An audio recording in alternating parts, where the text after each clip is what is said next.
Ya estamos, ¿no? Hola, buenas tardes. Vamos a empezar la mesa correspondiente a las estaciones de gas.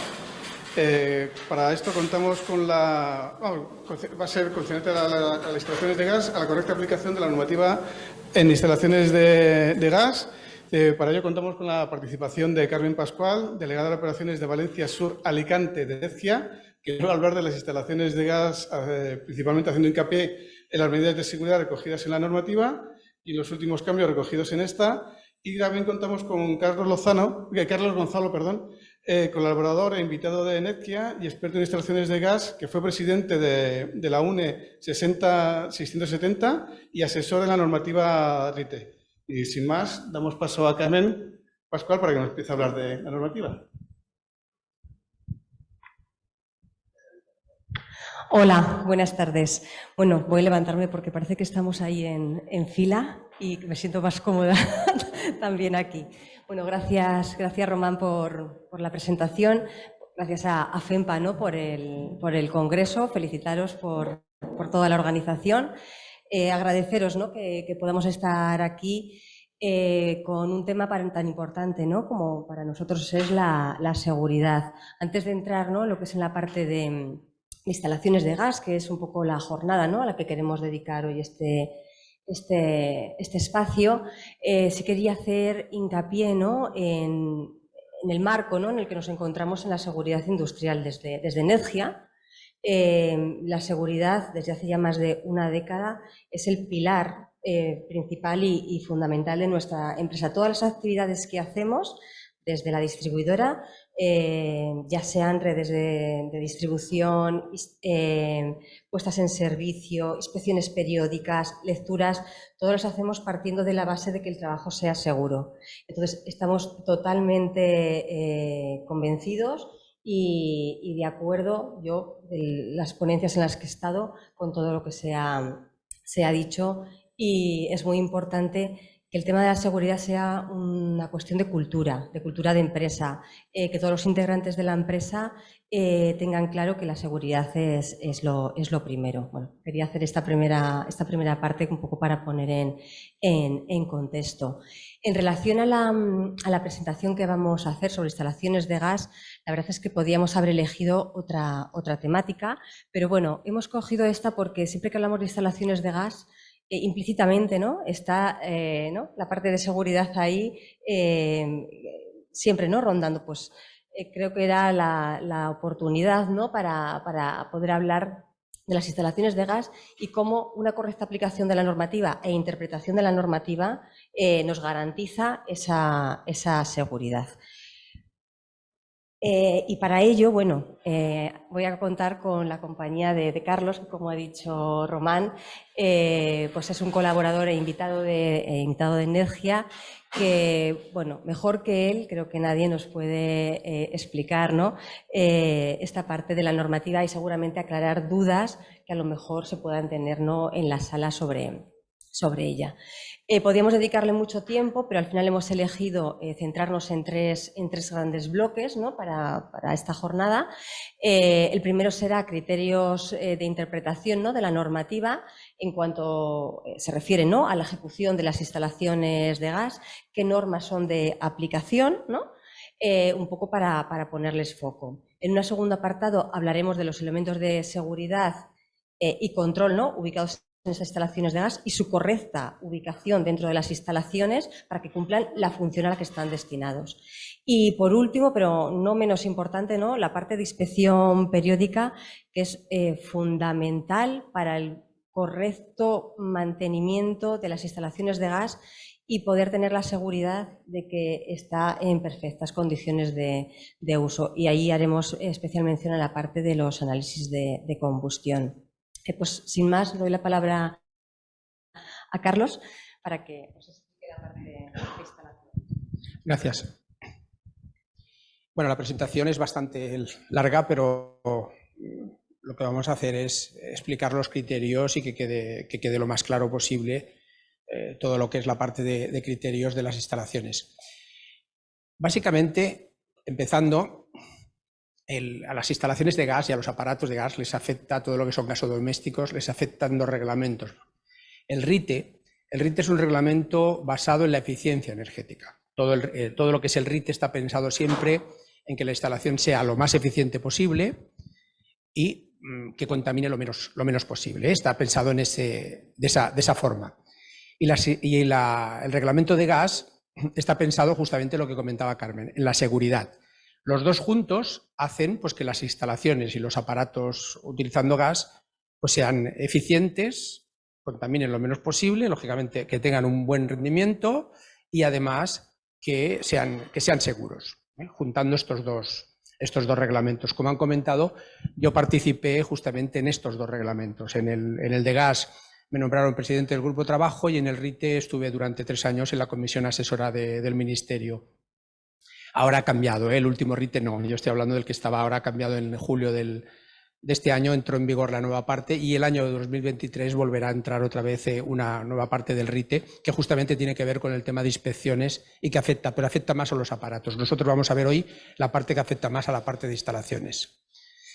Todo se basa en el Real Decreto, el 919, que es el reglamento para la aplicación, que está con instrucciones técnicas complementarias.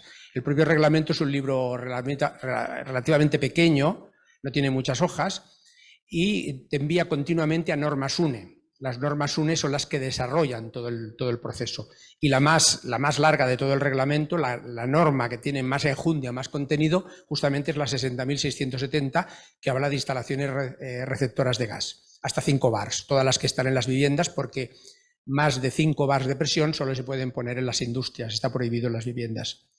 Bueno, vamos a ver esta norma, básicamente tiene 13 partes, sería esta de aquí, pero que esto debe tener un puntero, sí, perfecto. La norma principal es esta, la 60.670, después está la 601 de la sala de calderas, que sería esta de aquí, estas de alta presión, estas de los depósitos de propano. Bueno, pues son las normas principales que afectan al reglamento. Hay más, pero las otras son más para el distribuidor porque son para canalizaciones. Esta norma, la 6670, tiene 13 partes. Vamos a aclarar estas 13 partes, cómo vamos a... Aquí tenéis un poco las normas que más se utilizan. Esta es la del GNL, que ahora está bastante extendido. El GNC, los vehículos, los coches. Hay vehículos que van con GNL y vehículos que van con gas natural comprimido a más de 200 bars. Bueno, pues es, digamos, la transición al eléctrico, lo lógico hubiera sido pasar por aquí. La 60670, como os decía, tiene 13 partes. Cada parte, estas 13 partes, la parte primera es un índice, son generalidades, con lo cual a la hora de construir y mantener instalaciones no afecta. Pero después están las dos, que son la terminología. Hemos marcado en rojo aquellas que son las más importantes para las empresas instaladoras y para todo el mundo que trabaja en el mundo del gas. Estas que están marcadas en rojo son todas, pero básicamente las que más tienen que leer serían estas partes. Pero a pesar de que la norma es solo una, la llamaríamos la 670, la norma la tenemos que desglosar en 3 partes. Y vamos a ver cómo se reparten estas 3 partes diferentes. Aplicamos, a la hora de dar en servicio, de poner en servicio una instalación, hay una cosa que el reglamento, el 919 que hemos visto, dice las obligaciones que tienen las empresas distribuidores. Luego hay una hojita que lo explica, pero una de ellas sería, está prohibido, o mejor dicho, solo le permiten a las empresas distribuidoras poner en servicio las instalaciones de gas cuando se ponen en servicio la primera vez. Cuando ya están en servicio se pueden cerrar y se pueden volver a abrir y a veces intervienen las empresas distribuidoras y otras veces no, lo hacen las empresas instaladoras directamente. Pero cuando la instalación es nueva, o sea, cuando se quiere dar gas que no se usa hasta ese momento, aunque la instalación haya tenido gas antiguamente, pero cuando se tiene que volver a dar el alta, pues entonces solo la empresa distribuidora es la que tiene esa autorización, y eso lo marca el Real Decreto.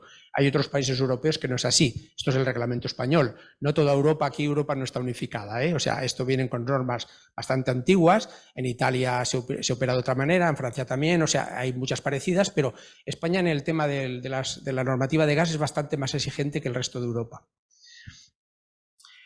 Entonces, tendríamos como 3 criterios diferentes. Básicamente, los 3 criterios les llamaríamos, al final quedarán en 2, pero lo explico por qué digo 3 y luego lo dejo en 2.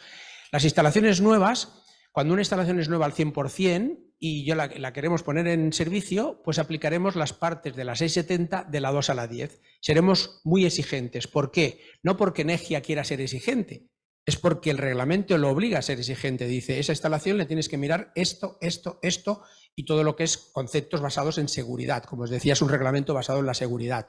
Hay que hacer una prueba de estanquidad durante un tiempo determinado, una presión determinada, hay que poner unos sistemas de control de la instalación para poder hacer un mantenimiento correcto, etcétera, etcétera. Todo eso lo va marcando de las partes 2 a las 10. Si habláramos de la parte 4, la parte 3, por ejemplo, habla de cómo son los materiales, qué materiales podemos utilizar. No podemos poner todos los materiales que queramos. Antiguamente se utilizaba mucho el plomo, hoy en día está prohibido. Una instalación que se haga nueva no se puede hacer de plomo. El plomo que está existente sirve, pero hay que mantenerlo correctamente. Y si no, lo que hay que hacer es renovarlo, que es lo que se está haciendo poco a poco. Después está la parte 4, es la que es de diseño. La parte 4 es la de diseño, la parte 5 donde van los contadores, la parte en edificios nuevos los contadores tienen que ir todos centralizados, igual que los eléctricos, igual que los de agua, pero los edificios existentes, porque el gas muchas veces hay edificios, un edificio tú no lo puedes construir sin la instalación de calefacción, sin el agua, sin la telefonía, sin la red de alcantarillado, o sea, todas las conexiones, pero sí lo puedes construir sin gas, lo puedes hacer todo eléctrico. O sea, el gas no se considera en ese sentido un bien de primera necesidad. Al construir un edificio se pueden dejar instalaciones preparadas, pero no es obligación de que tenga gas el edificio, ninguna de las familias, ni propano ni gas natural. El gas manufacturado, que es la otra familia, ya no existe. O sea, sí que existe, pero no se utiliza. Bueno, entonces sería un poco este criterio. La parte 6 sería la que hace todo el tema de ventilaciones. Fijaros cuando hay instalaciones de gas, hay agujeros en las paredes. Luego os comentaremos para qué son estos agujeros, que mucha gente cree que estas ventilaciones, estas rejillas que se ponen, pues sirven para dos funciones, pero como principal tienen una. Es como las ventilaciones estas de aquí que vemos en el techo, pues cuando hay instalaciones de gas, sobre todo cuando hay aparatos de gas, veremos que hay rejillas de estas. Bueno, pues eso está definido en la parte 6, la parte 8 es la de pruebas, etcétera, etcétera. Al final dices, aplicaré el reglamento más estricto cuando esa instalación se considera que es nueva y nunca ha tenido gas.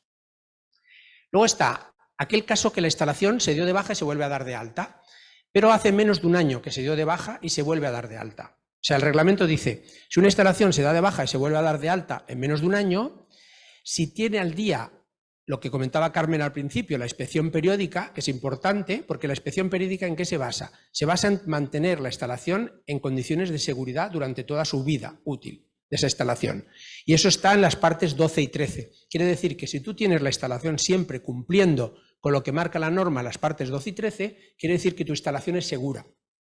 Si es segura, y hace menos de un año que se dio de baja, el reglamento te permite volverlo a poner en servicio sin necesidad de volver a tocarla toda, rehacerla toda, ¿de acuerdo? O sea, solo sabiendo que tiene vigente, porque estos certificados duran 5 años, cada 5 años se vuelven a emitir, y se considera, entonces se aplican las partes 12 y 13. Fijaros que aquí ponemos de la 2 a la 10 y de las 12 a la 13. Luego, el Ministerio dice, si las instalaciones que se dieron de baja llevan más de un año de dados de baja, una instalación que lleva año y medio, 2 años, 3 años, 4 años, le dice, tú como distribuidor te obligo a que la trates como si esa instalación no hubiera existido, como si fuera nueva. Con lo cual hay que volver a exigirles este criterio de instalación nueva aplicando estas partes de aquí. O sea que hay esas dos formas de mirarlo. Sí. Aunque tenga activa, o sea, vigente la inspección periódica, ¿esté dentro de los 5 años de vigencia de la inspección periódica? Sí, si tiene más de un año, luego hay un flujograma que más o menos explica el trámite, ahora lo veremos, ese no es de la norma, es el de Energia, aplicando la normativa, aplicando el reglamento, pero sí, cuando una instalación que esté dentro del plazo de inspección periódica, que es lo que comentas, pero lleva más de un año dada de baja, el reglamento dice que se la trate como una instalación nueva, con lo cual habrá que adaptarla a la instalación, a la normativa vigente. Para que quede claro la pregunta, un ejemplo es una instalación de plomo se podría dar de baja y volver a dar de alta si tiene la inspección periódica pasada y lleva menos de un año. En cambio, si lleva más de un año, el plomo no serviría y habría que cambiarlo. No sé si con esto ha quedado claro el concepto. Claro, claro.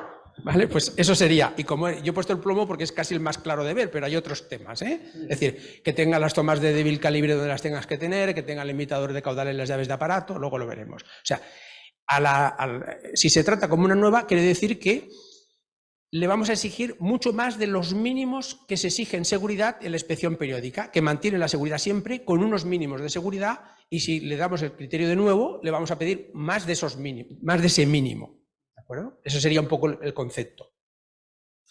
Luego hay otro caso, que es este de aquí, que es un caso particular y no es para instalaciones que se dan en servicio por primera vez, o sea, se dan de alta, sino que es aquellas instalaciones que se cierran y se abren. Entonces, en la parte 11 de la norma es justo específica solo para eso. Fijaros que la norma está repartida en 3 partes, de la 2 a las 10, siendo muy exigentes, de la 12 y la 13 siendo más laxos, o sea, menos exigente, pero manteniendo siempre un límite de seguridad mínimo por descontado, y luego aún la normativa es más flexible para aquellas instalaciones que se cierran momentáneamente para repararlas o por unas obras que haya que hacer, una remodelación de la casa que tienes que cambiar la tubería de sitio o un contador de sitio, y entonces volver a ponerle gas.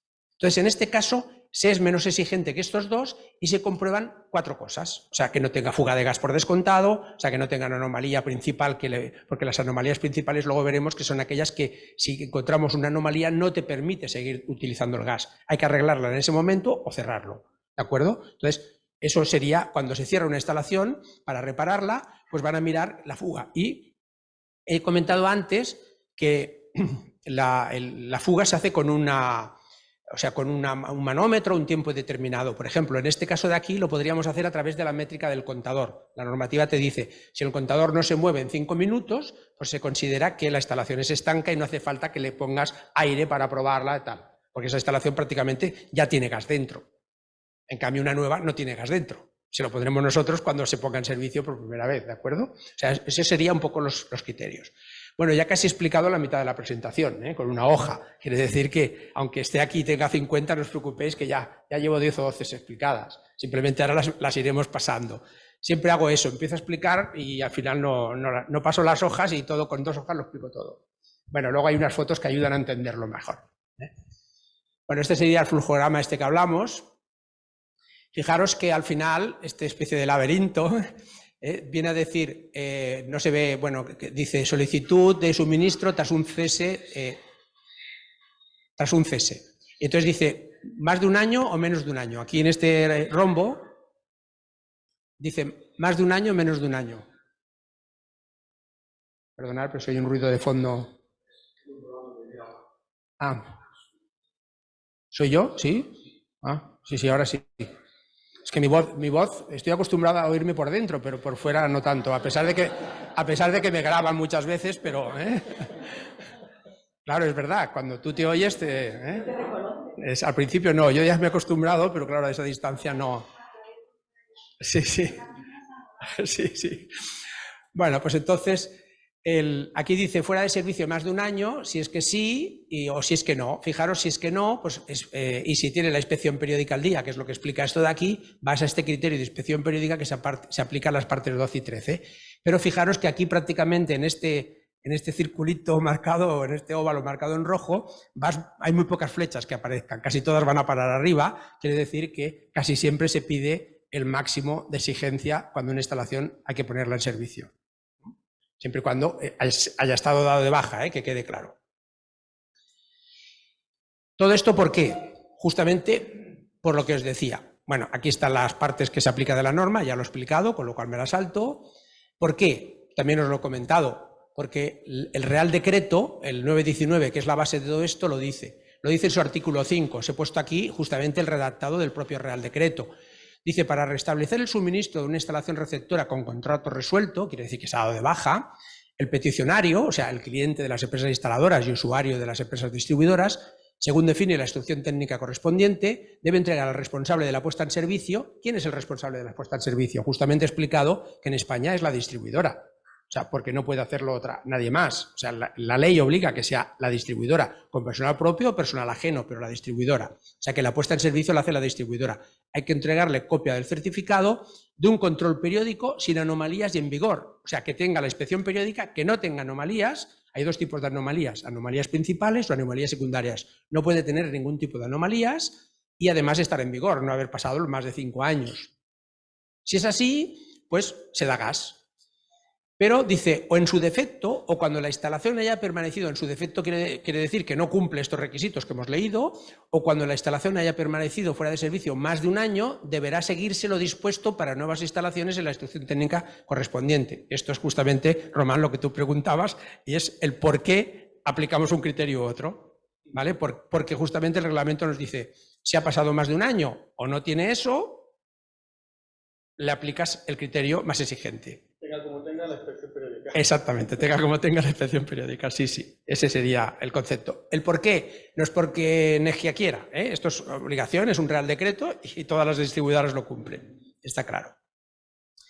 Cuando revisamos instalaciones, si aplicamos el criterio más laxo, menos exigente, que sería el de inspección periódica, a veces nos encontramos alguna anomalía. La fuga de gas, que no debería ser así, pero encontramos desgraciadamente demasiadas fugas de gas a la hora de ponerlas en servicio.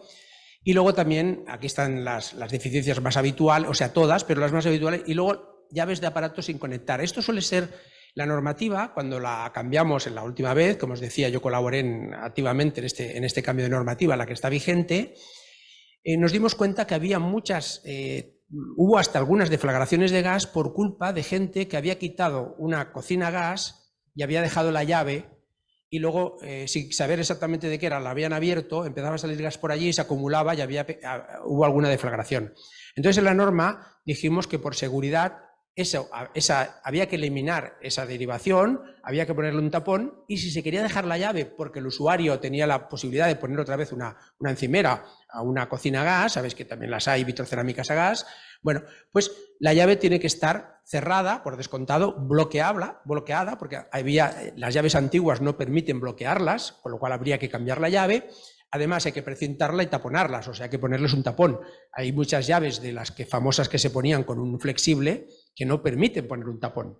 Ahora no te podrían en servicio ninguna instalación que la llave no permitiera hacer todo esto.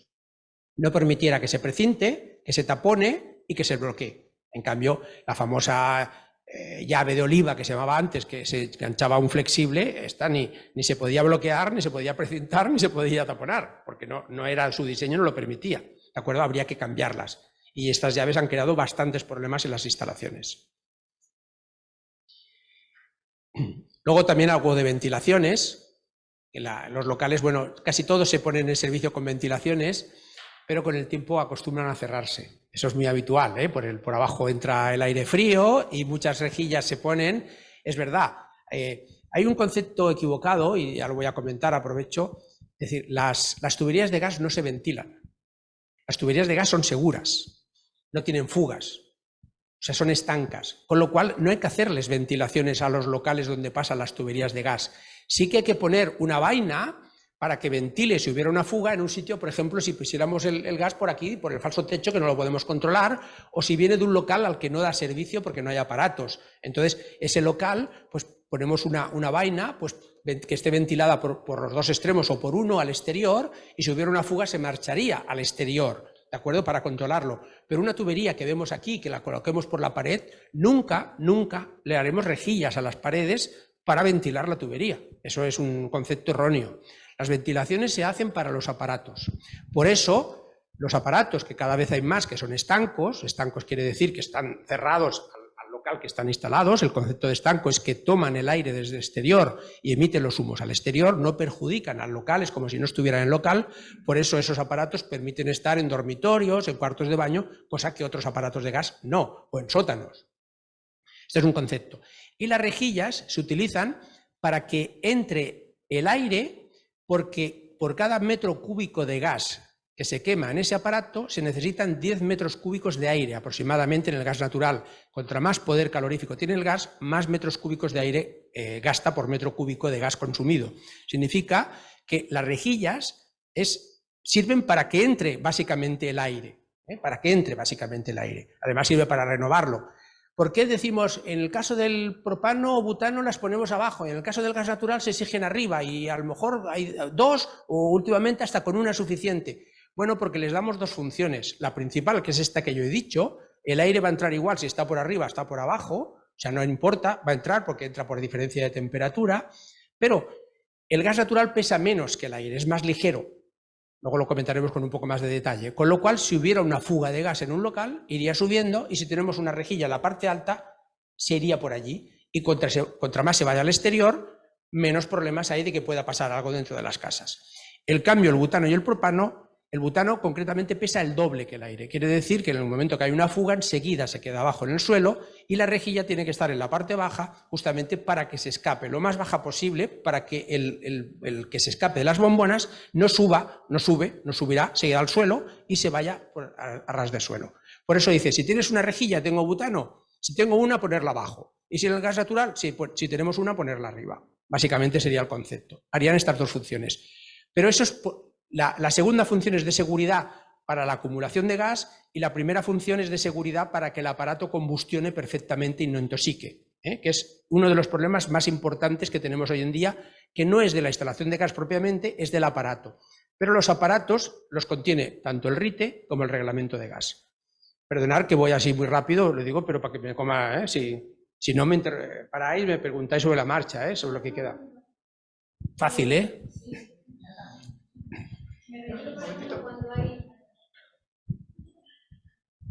Cuando en una instalación, por ejemplo, hay varias anomalías secundarias, ¿desde cuántas anomalías se puede considerar que es una anomalía principal? Porque si son varias anomalías secundarias y tenemos 6 meses para modificarlas, llegará un momento en que si tiene las 8 anomalías secundarias... Es muy sencillo. No podría estar en servicio la instalación. No se suman. No se suman. Las principales o se arreglan o se corta el gas en ese momento, claro. ¿De acuerdo? Y las secundarias, excepto una fuga de gas calibrada, que es una anomalía secundaria que tienes 4 semanas de plazo para arreglarla, todas las demás tienen 6 meses. Eso es. Y las tienes que arreglar todas. Si no, en teoría, la empresa distribuidora podría cortar el gas a los 6 meses. Normalmente la empresa distribuidora lo que dice es arréglalo, y en algunos casos, lo digo porque normalmente es industria la que envía un escrito luego diciendo estas anomalías siguen vigentes, no se han arreglado en el plazo, mire que se arreglen o cierre el gas, aunque sean secundarias, de que sea una o 2 o 3. 5. Es como diciendo, aquí no te va quitando puntos como el carnet de conducir, aquí te los quitan todos de golpe. Si te cierran el gas, te lo cierran del todo. Vale. Si no cumples con el plazo de las anomalías secundarias, la sanción es cortarte el gas. ¿De acuerdo? Gracias. A ti.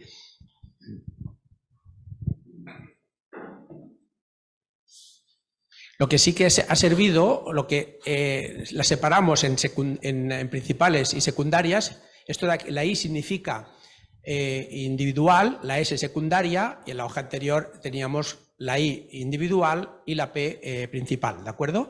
Si viéramos las comunitarias, que no están aquí, pues sería C, sería comunitaria principal, CP y comunitaria. Y si es un aparato, pondría AP, aparato principal, o AS, aparato secundaria, si fueran anomalías, ¿de acuerdo? Y el orden, bueno, es del 1, en este caso, pues hay estas. Lo digo porque se consideran las que son secundarias aquellas que se puede seguir utilizando el gas porque los mínimos requisitos de seguridad los cumples. En cambio, las principales no. Lo que se hizo fue separar, estas son principales, estas son secundarias, pero a la hora de arreglarlas no vale con que arregles 2. Si tienes 4 hay que arreglar las 4. Si queda una, te podrían cerrar el gas. Aquí es la que comentábamos de aparatos, ¿lo veis? AP, aparato principal. Fijaros que es siempre temas de combustión, por eso luego vamos a hablar de la combustión. Y estas son las secundarias, que te permite un tiempo que el aparato esté en funcionamiento, pero también con un plazo para arreglarlos. ¿De acuerdo? Sería este concepto el mismo, siempre es el mismo. Antiguamente había 3, eran muy graves, graves y leves, pero esto se dijo mejor 2 y se hace con 2. Cuando el criterio es de instalación nueva, como comentaba, es bastante más exigente, y entonces lo que se mira nos damos cuenta de que muchas instalaciones, pues llaves de aparatos sin limitador, solo se ponen en los aparatos de cocción domésticos, pero hay muchos aparatos que no lo tienen. Llaves de conexión, las que son de diámetro diámetro nominal inferiores a 15, tienen que ser autobloqueantes, tienen que llevar el muelle que te permita bloquearlas, y muchas antiguamente no era así. Bueno, casi todo son aquellas cosas que la norma ha introducido como elementos de seguridad. Faltas de toma de presión en el interior, la falta de tomas de la PDC, de productos de combustión, porque ahora hay que hacer análisis de combustión, como veremos, en todo, y antiguamente no era así, se hacía en muy pocos casos. La falta del limitador de caudal con las tuberías multicapa. La tubería multicapa es una tubería que aquí no se usa demasiado, pero es una tubería que cada vez se usa más. Es un sistema muy cómodo de hacer instalaciones de gas. Además, se pueden envainar perfectamente por las paredes, por el suelo o por el techo. Se pueden enterrar también perfectamente. Es una tubería que te permite, va en rollos, va en barras y va en rollos, con lo cual es muy fácil meterla dentro de conductos en las nuevas edificaciones. Hay muchos países que las utilizan y las entierran por los suelos de las viviendas y salen justo donde está el aparato. En España, como os comentaba, es más exigente la norma y se exige que pueda estar en vaina pero no enterrada por dentro del edificio. Y cuando se hace esta instalación con tubería multicapa, que es polietileno, aluminio, polietileno, bueno, entonces resulta que se exige que tenga un limitador de caudal, que es un elemento de seguridad, que en el caso de que se rompiera la tubería, pues cortaría el paso del gas. Perdería al pasar mucho caudal, la presión caería en picado y cortaría automáticamente.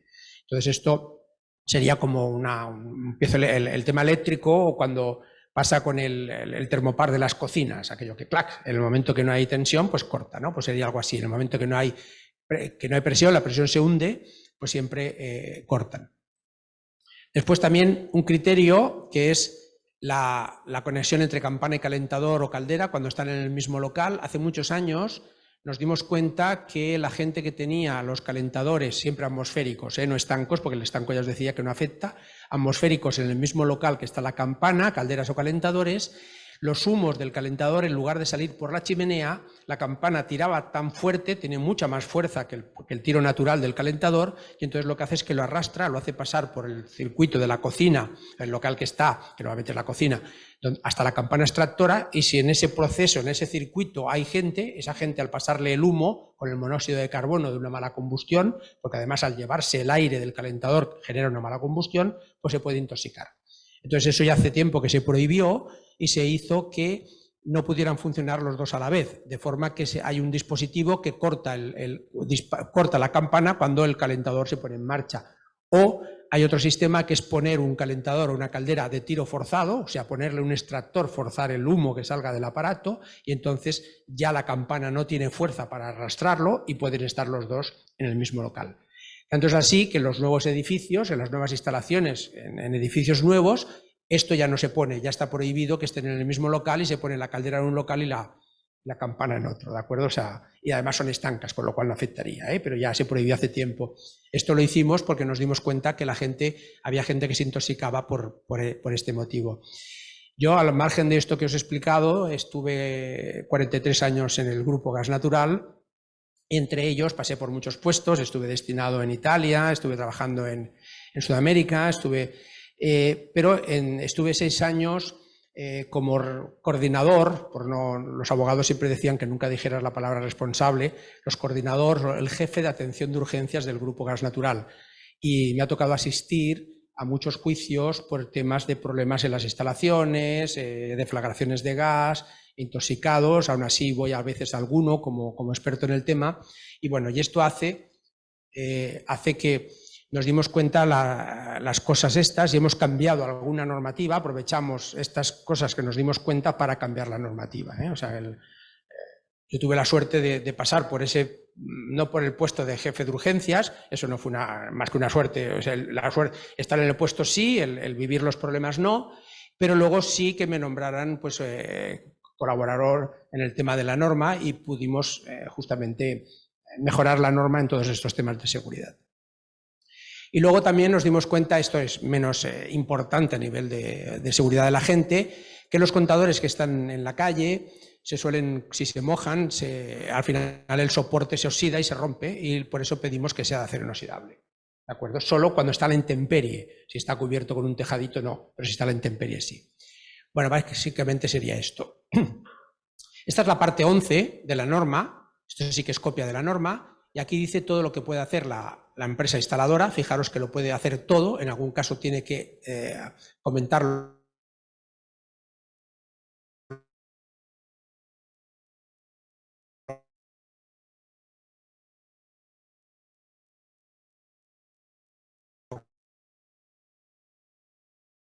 con la empresa distribuidora, o sea, pedir autorización en estos casos de restablecer el suministro por primera vez, se ha cerrado, pero luego los SAT, los servicios técnicos de apoyo, las empresas instaladoras básicamente sería retirar o colocar un contador, porque esto es, van a través de la comercializadora, hay que pedir autorización a la comercializadora, los distribuidores no tienen clientes, tienen usuarios, los clientes son de las comercializadores, y para tocar un contador hay que pedirle permiso a la comercializadora. Por eso los instaladores no pueden hacer esto, todo lo demás lo pueden hacer, lógicamente, como es lógico, para eso están acreditados, pero el contador es la única limitación que tienen. Lo pueden hacer con la autorización adecuada, ¿de acuerdo? Sí, o comunicándolo, ¿no? Comunicándolo, sí. A la empresa. Porque en teoría todos los contadores deberían estar precintados, digo en teoría porque todos sabemos que hay algunos que no lo están, ¿eh? Bueno, esto lo salto porque sería ya la documentación, lo he estado explicando, con lo cual creo que ya está bastante explicado los tipos de certificados. ¿Las empresas instaladoras tienen que emitir siempre certificados cuando tocan una instalación de gas? Sí, excepto en un caso. ¿Cuál? Cuando el reglamento, esto también lo dice el propio reglamento, el 919, y también está reflejado en la 670, en la 60.670, dice que cuando una instalación no se modifica más de 1 metro, se considera que es una reparación, y si es una reparación, no hace falta que el certificado lo emita.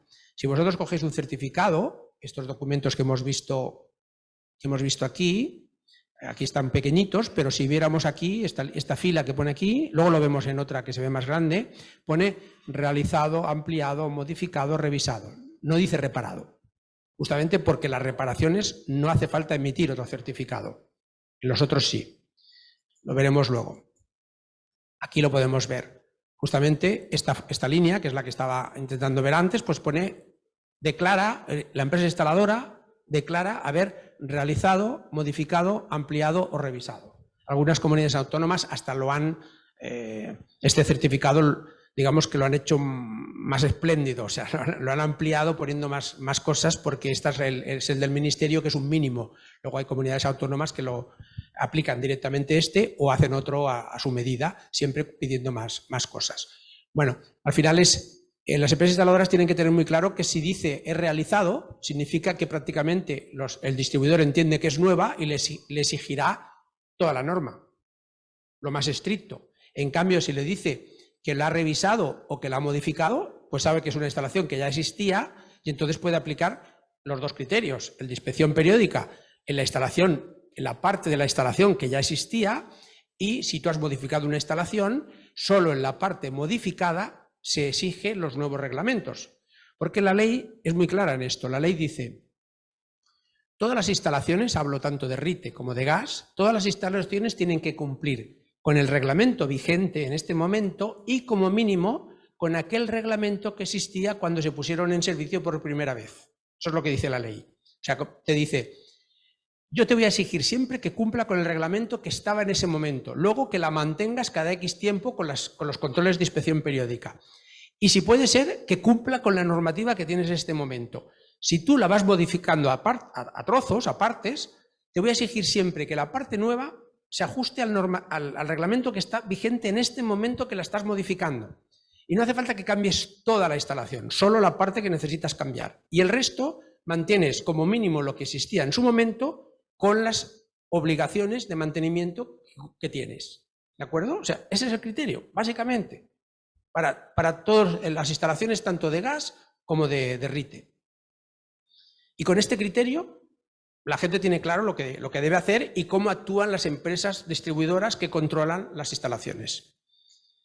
Bueno, aquí también está cómo se rellenan y demás, pero no es el caso, vamos avanzando. Bueno, también hay que entregar una documentación, croquis, no hace falta que sea con AutoCAD o con ordenador, puede ser a mano alzada, pero bueno, a veces nos piden que demos un alta como con esto. Sabemos que había rejillas, fijaros, hay 2 rejillas, Sabemos que aquí hay unos aparatos que además te dice lo que son y la potencia que tienen, que es correcto, pero la instalación de gas realmente es esto. O sea, este croquis no refleja demasiado, no sabemos ni qué diámetro tiene, ni qué longitud tiene, ni qué tubería es, ¿de acuerdo?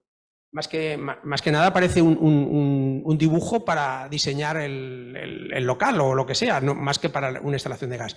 Bueno, pues esto es un documento anexo a un certificado de una empresa instaladora para la que le diéramos gas. Lógicamente le dijimos que la parte esta de aquí, que la reflejara más clara, que pusiera los tramos, los diámetros y el material.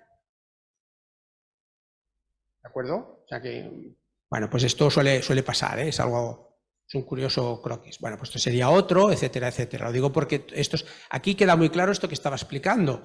Aquí es una instalación que se ha modificado de una comunitaria. Hay que indicar el tramo nuevo, los tramos que ya existían y, lógicamente, la empresa distribuidora, al ponerla en servicio otra vez o al darle gas, comprobará que ésta cumple con el reglamento nuevo y todas las demás con el reglamento que existía. ¿Vale? O sea, no le exigirá todo el reglamento al 100% de la instalación en estas reaperturas. Esta es la primera parte, o sea, decir, bueno, básicamente hemos explicado cómo se aplica la norma. Ahora voy a ir simplemente comentando aquellas cosas que son elementos de seguridad en las instalaciones. Todas las instalaciones de gas, todas, tienen válvulas de seguridad. Las válvulas de seguridad son elementos y tienen apellido.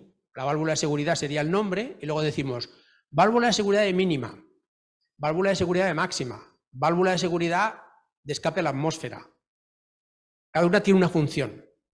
¿De acuerdo? O sea, el limitador de caudal no deja de ser algo que es una válvula de seguridad que tiene limitado un caudal, no deja pasar más de un cierto caudal. Si pasa más de ese caudal, entiende que no es un consumo normal, que la instalación se ha roto o que se ha soltado la tubería, no deja de decir que se ha roto, y entonces en este caso corta el gas para que no salga. ¿De acuerdo? Eso sería un limitador de caudal. Pues todas las instalaciones de gas tienen estos elementos. Tienen una válvula de seguridad por mínima y son estos que veis aquí. Esto hace dos funciones. Regula y el taponcito rojo es una válvula de seguridad. Esta es de máxima y esta es de mínima. La que está a la salida del contador y esta lleva las dos, la máxima y la mínima incorporada. Algunas son de rearme manual y otras automáticos. Las máximas son siempre de rearme manual. La válvula de máxima, cuando disparan, tiene que ir alguien entendido, el técnico, un instalador autorizado, a rearmarla. Cuando es la mínima, hay modelos que te permite que ella sola rearme comprobando que la instalación es correcta. La válvula de seguridad es capaz de controlar la presión a la salida es capaz de controlar la presión a la salida de la instalación y a partir de ahí da el gas. Bueno, aquí lo tendríamos en plan esquema. Antes era la foto, ¿vale? Pero aquí se puede explicar perfectamente. Esto es una llave de corte. Este cuadradito es un regulador. Si la palanca está para abajo, quiere decir que es una válvula de mínima. Si la palanca la tuvierais hacia arriba, sería una válvula de máxima.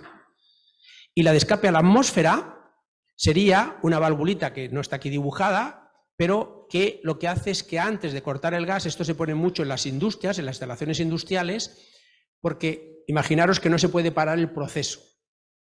Un alto horno. Tú no puedes cortar el gas fácilmente en un alto horno. Si hay un problema en la instalación, hay un sistema que dice, antes de que dispare la máxima, que os he dicho que siempre es de rearme manual, quiere decir que corta el gas sí o sí, lo va a cortar siempre, pues antes de que empiece a subir la presión, hay una valvulita que dispara un chorro de gas a la atmósfera y hace que baje la presión, se quede dentro del rango establecido y la instalación puede seguir funcionando. Digamos que sería como una anomalía secundaria. O sea, se considera que puede seguir así y voy y me da tiempo a arreglarla sin cortar el gas a un hospital, a un alto horno, a una panadería en según qué momentos, ¿de acuerdo? O sea, pero no está siempre activadas. Las otras de máxima y mínima sí, o sea, están siempre preparadas para dispararse. La de escape a la atmósfera no se pone siempre, los aparatos la llevan, pero a veces se puede activar o dejarla deshabilitada, ¿de acuerdo? Pero las tienen, las instalaciones las tienen. Quiere decir que siempre. Los aparatos, por descontado, también. O sea que estamos hablando de que siempre tenemos elementos de seguridad en las instalaciones de gas. Antes explicaba todos los materiales que la nueva normativa te permite utilizar. Todos estos son materiales muy seguros. Yo estuve en las pruebas hace muchos años de las tuberías multicapa. Esta tubería está legalizada para 5 bars, instalaciones de gas hasta 5 bars de presión, que es lo que es media presión B, alta presión ya no, y hicimos pruebas y reventaban a 82 bares, a 82. ¿De acuerdo? O sea, y rompió antes el tubo que el accesorio. O sea, la unión aguanta más presión que el propio tubo. Y el tubo se legalizó para 5 bars y aguanta 82. O sea, quiere decir que son seguras. Llevan una capa de polietileno, que son las que se hacen las redes estas de tubos amarillos que veis por las calles o calabazas. Este amarillo anaranjado, calabaza no, naranja. Bueno, pues este amarillo anaranjado, pues son polietileno 100%. Estas tienen polietileno, esto es pegamento, aluminio, tiene una capa de aluminio, pegamento y polietileno interior. ¿Por qué polietileno interior? Porque el polietileno tiene un coeficiente de rozamiento mucho menor que el cobre, o sea, con lo cual la pérdida de presión es mínima, con lo cual es muy interesante. Además puede estar en rollos o puede estar en barras, con lo cual podemos tirar tuberías de 50 metros, 100 metros sin uniones. Con lo cual, ¿qué hay que hacer? Evitar las uniones. Y si las tenemos, pues uniones de este sistema press-fitting por presión, que también están garantizadas hasta 5 bars, pero aguantan muchísimo, más de los 80 bares estos que hablábamos, o lógicamente por soldadura, como se ha hecho toda la vida, y se considera en algún tipo de instalaciones que la soldadura del cobre tiene que ser fuerte. Cuando se hace una soldadura fuerte, el concepto está basado más en la seguridad. Es un tema de contraincendios. Una soldadura normal de cobre, de estaño plata, cuando hay un incendio, funde a la temperatura que funde el estaño, que es muy baja en comparación de la plata o el cobre. Entonces, por eso es fácil soldar con el estaño, ¿no? Estaño plata. El estaño plata es para darle más consistencia, más temperatura, pero funde enseguida. Entonces, nosotros, cuando encontrábamos un incendio en una casa y íbamos a ver la instalación de gas, nos encontrábamos que en las domésticas, que son estaño plata, las tuberías las encontrábamos en el suelo, caídas. Se habían ido desmontando por las soldaduras, se iban cayendo, pam, pam, pam. En cambio, cuando está hecho con soldadura fuerte, se considera como si el tubo fuera en rollo, como si la unión no existiera, no es un punto débil. Entonces, solo encontrábamos la tubería rota si se había caído en la pared y la había arrancado. Si no, la tubería estaba colocada y en la mayoría de los casos, al acabar el incendio, era estanca, con la soldadura fuerte. Lo digo en ese concepto. Hoy en día, si se tuvieran que empezar a hacer instalaciones de cobre, la mayoría se pondrían los sistemas estos de limitadores de caudal al inicio de la instalación, como se pide al multicapa, justamente por el tema de incendios, no porque las instalaciones no sean seguras, sino un sistema más para cuando hay un incendio, que haya un dispositivo de seguridad que corte el gas al inicio de la instalación. Si puede ser fuera de la casa y que ya el gas quede cortado al inicio, antes de que... Porque muchas veces el gas no genera el incendio, pero sí que puede ayudar a que sea más grande. Lógicamente, si está saliendo gas, se está quemando en ese momento. Bueno, se ve que la pantalla es automática, quiere que vaya más rápido, más veloz, porque va pasando para adelante. Yo me he fijado, cuando ve que me enrollo un poco en una, dice, va, la paso y ya la voy a... para que avance más rápido. Pero igual me voy a quedar aquí afónico de... Bueno, pero los conceptos quedan claros, espero, ¿no? A ver, el tema es, aquí tenéis los rangos de presión según el reglamento, que está en el MOP, y los elementos de seguridad que llevan. Por ejemplo, regulador, válvula de seguridad de máxima, el IRC significa estación receptora comunitaria. Si fuera IRI, instalación receptora individual. Con lo cual, regulador de máxima, regulador de mínima, y veis, limitadores de caudal. O sea, estos son los elementos de seguridad que llevan todas las instalaciones. Y en todas hay. ¿De acuerdo? Todas las instalaciones tienen elementos de seguridad. Sean al inicio de la instalación o sean al final donde se conecta al aparato. Pero todas tienen. Estos son los reguladores con válvulas de seguridad incorporado, aquí está explicado. Esto igual, son distintos modelos de reguladores con válvulas de seguridad. Estos son de rearme manual, también la mínima, por eso llevan el botoncito para apretarlo. Y estas son automáticas. Esto es una toma de presiones para comprobar la presión de salida. Siempre se comprueban las presiones. El tema que os he explicado de la soldadura fuerte y soldadura blanda, hasta aquí. Cuando ya hablamos de un local comercial, que están las cocinas estas que son muy potentes, tienen que estar debajo de campana, y además para asegurar que los humos salen correctamente por la campana, si la campana no está en marcha, se le pone un sistema de control con una electroválvula que hace que la campana le da gas, perdón, le da electricidad a la electroválvula abre el paso del gas y se pueden encender los fuegos. Si tú no pones la campana en marcha, el gas está cerrado porque no le llega la electricidad para que rearme la electroválvula. O sea, otro sistema de seguridad más. ¿De acuerdo? O sea, como veis, no para de haber sistemas de seguridad en las instalaciones. Contra más grandes sean las instalaciones, más sistemas de seguridad llevan incorporados. Pero todas llevan como mínimo las válvulas de seguridad de máxima y de mínima. A veces decimos, es que esta no la vemos en la casa, porque la tienes abajo en la calle, la tiene o la llave de acometida, que ya tiene un limitador de caudal, o un regulador de la zona que lleva la válvula de máxima, el regulador de máxima, y solo las instalaciones que son de baja presión, las más antiguas, tienen limitadores de caudal en aparatos, que es el elemento de seguridad para cortar el paso del gas. Hablando de limitadores de caudal, aquí los tenéis. Limitadores de caudal y en algún caso hasta sensores de temperatura. Ahí, se ponen también sensores de temperatura dentro de estas llaves. Por ejemplo, esta lleva dentro un sistema de un sensor de temperatura y cuando llega a 96 grados corta el paso del gas. La llave, digamos que se funde internamente, y hace clac, se bloquea y corta el paso del gas. O sea, en un incendio esta llave cortaría, aunque estuviera abierta, cortaría automáticamente el paso del gas. Esto es obligatorio en el caso del multicapa, no en los otros materiales. ¿Por qué? Porque el multicapa, la parte de polietileno de fuera funde a 120 y tantos grados. La parte de dentro no, pero por si acaso se suelta la unión, al no hacer la presión, pues por eso tienen estos sistemas de seguridad. Llevan limitador de caudal y además un sistema de seguridad por temperatura. Como veis, o sea, son instalaciones. El tema de detectores. Bueno, al inicio, antes de que entrarais, estábamos hablando de, ahí tenemos dos sistemas de detección de gas y detección de monóxido. Detectores de monóxido, con los años, estos años que os he comentado, que yo viví las emergencias que se atendían en la empresa, pues vimos que la gente había intoxicados. Entonces, los detectores de monóxido, a veces hay dos tipos, los que son una alarma que simplemente pita, tú te puede avisar, y los que ya son por ley obligatorios cuando la instalación te dice en este tipo de instalación los tienes que poner, como por ejemplo en instalaciones que no tienen un volumen mínimo, que no tienen ventilación rápida, etcétera, etcétera, se ponen detectores de gas o detectores de monóxido. En ese caso, cuando hay un detector de gas o de monóxido que por la norma te lo exige, o sea, tú lo puedes poner por recomendación, pero por normativa hay algún caso que lo obliga. Si lo pones porque tú quieres, por tu propio criterio, puede ser que sea una alarma, que simplemente pite. Pero si es por ley, tiene que ser que esté conectado a un sistema de una electroválvula que corte el paso del gas.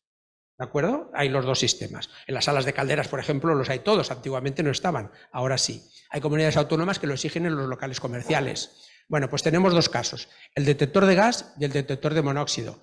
En estos momentos yo os diría, si tenéis que elegir uno, poner el detector de monóxido, porque hay más problemas con intoxicaciones que con deflagraciones de gas, porque por suerte hay pocas veces que se acumule el gas en los locales, por el tema de las ventilaciones, porque la gente lo huele y llama y no... O sea, por suerte hay pocas incidencias a nivel de acumulación de gas.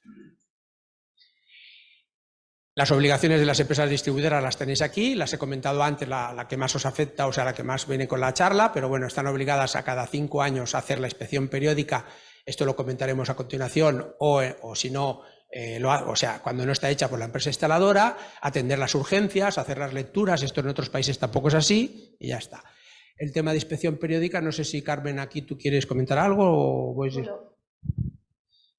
Un poco hacer hincapié, ¿no?, en lo que antes, no sé dónde ponerme, lo que antes habíamos comentado de que es fundamental, ¿no?, este proceso para garantizar la seguridad de las instalaciones. Lo hemos puesto en esta parte, en este tercer bloque, pero sí que queríamos, a lo mejor no sé si tenemos mucho tiempo, no sé cómo andamos de tiempo. Vale, perfecto. Pues entonces aquí hacer una mención especial a la parte de la inspección periódica. Sí, vamos a pasar. Vale, con la aprobación, ¿no?, de la ley y el Real Decreto en 2015 se modificó, ¿no?, hasta la fecha cómo se realizaba la inspección periódica, que en aquel momento lo hacía la empresa distribuidora. A partir de ese momento el distribuidor tiene ciertas obligaciones, pero la empresa instaladora puede realizar la inspección periódica en un plazo de tiempo. Nosotros avisamos al cliente, en este caso con 3 meses de anticipación, le decimos que está en el año en que le cumple la inspección periódica y tiene la obligación de realizarla, y puede realizarla con una empresa instaladora. El cliente elige la empresa instaladora que quiere que le haga la inspección periódica si es correcta, si tiene anomalías, le pasa la inspección. Y nosotros como distribuidora la obligación que tenemos es, si no hay una empresa instaladora que realiza esa inspección, sí que tenemos que garantizar como empresa distribuidora que nosotros la realizamos, para garantizar que todas las instalaciones están en seguridad. Entonces, sí que es un tema que cambió en 2015 y esto es un poco el flujograma que os comentaba antes. Nosotros tenemos la obligación de, en el año en que le cumple la inspección periódica al cliente, o sea, cada 5 años, tenemos la obligación de enviar unas cartas a los clientes con 3 meses de antelación.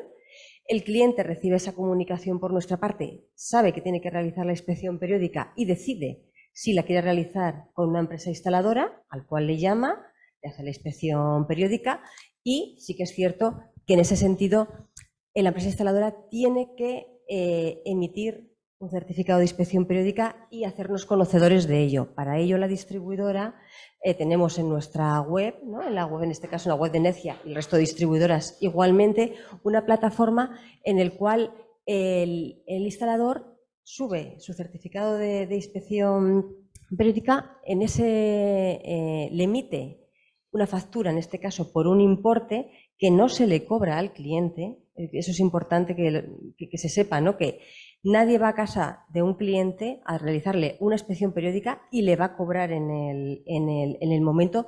Al cliente se le cobra la inspección periódica a través de la factura del gas.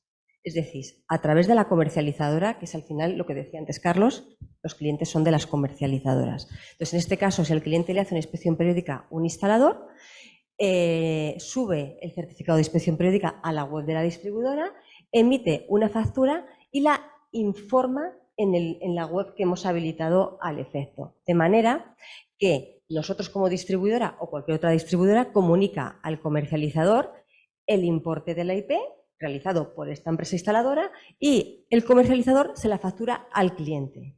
El comercializador paga al distribuidor y el distribuidor paga a la empresa instaladora. Y lo es, parece y lo es complejo, pero es la única manera de garantizar que no haya pues, gente que se dedique, ¿no? a pues entrar en casa de los clientes y pedirles que les paguen una revisión que realmente no lo es. Es una manera de garantizar la seguridad tanto de la instalación como conseguir que ese pago, ¿no? por ese certificado de inspección periódica pues se le cobre al cliente de una manera que sea segura y que la empresa instaladora, por supuesto, también lo cobre, ¿no?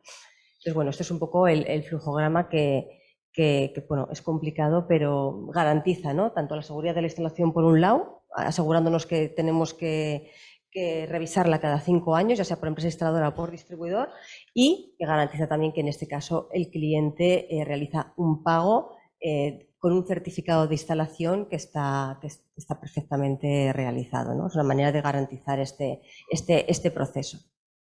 Sí, yo quería complementar una cosa. Estamos hablando de inspección periódica. Antiguamente, el reglamento, lo digo porque yo llevo muchos años en el mundo del gas, conozco un poco por el motivo de muchos cambios que han habido en la reglamentación.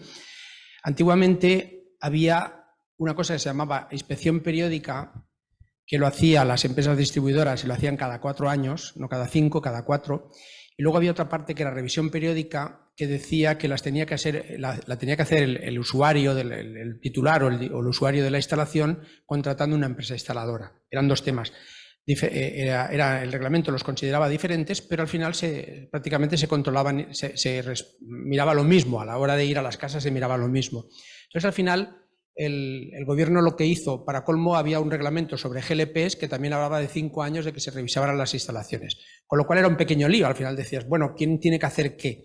Entonces, hubo un momento que en el año 2006 el gobierno dijo, esto lo quiero aclarar, quiero que, como hay muchas miles de instalaciones que ni se inspeccionan ni se revisan, voy a obligar a que se haga a través de la empresa distribuidora, que lo haga la empresa distribuidora en todas aquellas que haya una empresa distribuidora detrás.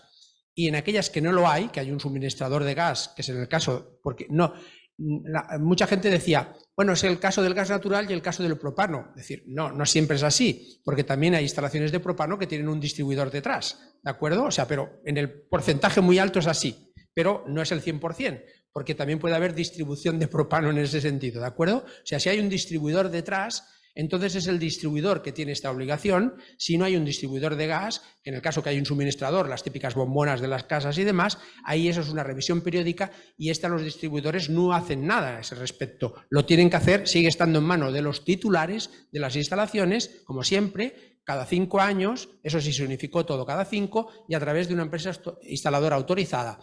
¿Qué empresas instaladoras lo pueden hacer? Todas aquellas que en función de su categoría puedan inspeccionar lo que puedan construir. Por ejemplo, si es inspeccionar un tramo canalizado o un depósito de GLP, pues se necesita que la categoría sea A. Si en cambio es una instalación individual de baja presión, por ejemplo, pues el instalador puede ser C. O sea, todo aquello que puede construir también puede mantener e inspeccionar, porque a veces a mí me han preguntado empresas instaladoras, ¿yo puedo inspeccionar esto? ¿Puedo mantener esto? ¿Lo puedes construir? Sí, lo puedes mantener y lo puedes inspeccionar. No lo puedes construir, no puedes mantenerlo ni inspeccionarlo, porque se necesita una categoría que le permita hacerlo, ¿de acuerdo? O sea, va ligado una cosa con la otra. Son la potestad que tienen las empresas. Lo digo porque siempre que haya un distribuidor, el proceso en el año 2006 se puso en manos de los distribuidores y en el año 2015, con el Real Decreto 984, pasó lo que estaba comentando Carmen, que se dijo, bueno, lo pueden hacer las empresas instaladoras, pero en el caso de que la empresa instaladora no lo haga en un plazo, le obligo a la distribuidora a acabarlo porque lo que quiero es que se haga, ¿de acuerdo? Pero las que no tienen distribuidor detrás siguen estando sin controlar porque es un tema que está en manos de los propios usuarios y no todos tienen claro que lo tienen la obligación de hacer. ¿Tanto es así? No. Esto, las compañías de seguros, hablando del tema de seguridad, también se han metido en estos temas y si tú tienes tu instalación que no cumple con todos los sistemas de seguridad y mantenimientos que obliga la ley, cuando te pasa algo, son las primeras que te dicen no te pago porque no tienes esto en condiciones, ¿de acuerdo? O sea que también las compañías de seguros por su propio interés están haciendo que las instalaciones se mantengan y estén correctas en cuanto a documentación y mantenimiento, obviamente. Bueno, sería un poco lo que está explicado aquí, ¿de acuerdo? Todo el proceso de inspección periódica del Real Decreto 984, que es este de aquí, del año 2015. Ya lo ha estado explicando Carmen, con lo cual tampoco vamos a estar. Y a mí, ya lo he dicho antes, es el tema del análisis de combustión. Hay más problemas con intoxicaciones que con deflagraciones de gas y me gustaría simplemente matizar una cosa. Fijaros cuántos SIS. Esto es una hoja del reglamento, es de la propia norma UNE, de la 670. Antes, solo si esto lo hubiéramos visto hace unos años, antes del 2014, pues prácticamente casi todo era no y solo había SIS aquí en aparatos tipo B, que son aquellos que no son estancos, y si son de tiro natural. Había que hacer análisis de combustión y el CO en ambiente. En cambio, fijaros ahora, es igual que sea tiro forzado que tiro natural, es igual que sea aparato estanco o no lo sea. Hasta en las cocinas, en las vitrocerámicas de fuegos abiertos, hay que hacer análisis de combustión, ¿de acuerdo? O sea que el análisis de combustión se pide continuamente, antes no. ¿Por qué? Porque se ha visto que justamente un problema muy importante es que la gente puede llegar a intoxicarse. Cuando hablo de intoxicados, hablo porque los humos tienen monóxido de carbono, no solo es con el gas, en la leña, el gasóleo, también originan la combustión mal hecha. Da igual qué combustible utilicemos, sea butano, propano, leña, gasoil, el que sea, ¿de acuerdo? O sea, el problema es la combustión, no es el combustible propiamente. Pero el reglamento de gas, a nivel de seguridad, pues justamente dice que comprobemos todo esto. Entonces, aquí también hay dos criterios. Uno, en la puesta en servicio, que el criterio es más exigente. Fijaros que el valor mínimo son 15 ppm en ambiente y 500 en chimenea. Luego haré un comentario sobre esto. Y luego en inspección periódica se considera que esto es muy seguro, pero es menos exigente que los 15 ppm. Fijaros que son 50 y aquí donde son 500 son 1000. Un aparato nuevo, en teoría un aparato nuevo, los fabricantes consideran que no debe emitir más de 200 ppm en chimenea. Un aparato nuevo. Se considera que cuando la pones en servicio no puede aumentar de 500. Tienes que conseguir que la combustión sea buena para que no quede más de 500 y en ambiente nunca se acumule, en el plazo de los 5 minutos que te marca la norma y demás, más de 15 ppm. En cambio, en inspección periódica se considera que como los aparatos se van ensuciando y la combustión va empeorando, pues en el momento que pueda llegar a 1000 o a 50, este aparato se cierra y entonces hay que llevarlo al servicio técnico para que lo arregle. Si estuviera en este caso sería una anomalía secundaria y sería cuando tienes un plazo para arreglarlo. Lo puedes seguir usando, pero tienes un plazo para arreglarlo. Lógicamente, si tú no arreglas esta anomalía secundaria, posiblemente al cabo de un tiempo la convertirás en una anomalía principal y si no se cierra el gas, puede intoxicar a la gente. Básicamente eso sería un poco el detalle. Aquí había una película que explicaba cómo se hace un análisis de combustión, no es la parte más importante, con lo cual esta la voy a saltar. Y sí que me gustaría explicar en una combustión qué es lo que ocurre. Tenemos el metano, que es el gas natural, más 2 partes de oxígeno, más el CO2, que esto en principio no tiene ningún problema, a pesar de que he comentado que iba a hacer antes. Aquí me cuesta mucho ir para atrás, pero para adelante más rápida. Bueno, estos 2.500 ppm o estos 5.000 que marca aquí del CO2, esto es una recomendación en la norma. Esto de aquí es una obligación de la norma y esta parte de aquí, de momento, es una recomendación. En la nueva versión igual sale ya como una obligación. No lo pusimos como una obligación porque en ese momento no había en el mercado unos aparatos digitales sofisticados para poder medirlo. Y estuvimos comentando que cómo era la mejor forma de medirlo y al final se dijeron barbaridades como poner un espejo a ver si se talaba, o sea, si se empañaba, perdón. O sea, quiere decir que al final dices, bueno, en ese caso decir, no es un sistema, coger y poner un espejito y decir, ¿y el espejito cómo tiene que ser? ¿El de la bruja o el de no sé qué? Decir, no, entonces no vale la pena. Con lo cual esperamos a que haya, y ahora hoy en día en el mercado sí que los hay, con lo cual al final posiblemente pueda salir en el, ¿de acuerdo? Entonces, bueno, eso es lo que explicaba. Y además, fijaros un detalle, sí, con el tema de la pandemia nos hemos hecho bastante más conscientes del tema del CO2 en ambiente.